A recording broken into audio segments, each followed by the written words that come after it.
กับสวัสดีพี่น้อง FC งามๆทุกท่านค่ะมื้อนี้สิพามาเฮ็ดพะแนงไก่เด้อค่ะส่วนประกอบก็สิมีน้ำตาลปี๊บมีพริกแกงพะแนงมีน้ำปลามีใบมะกรูดหั่นฝอยมี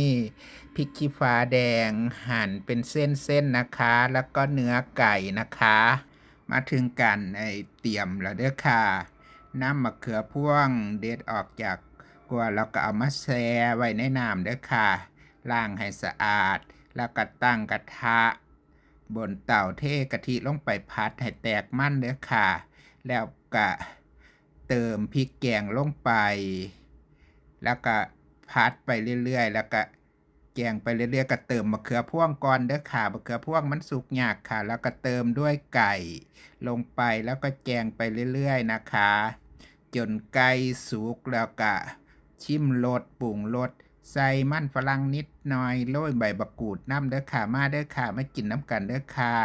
สำหรับคลิปนี้ก็พอสำนีค่ะ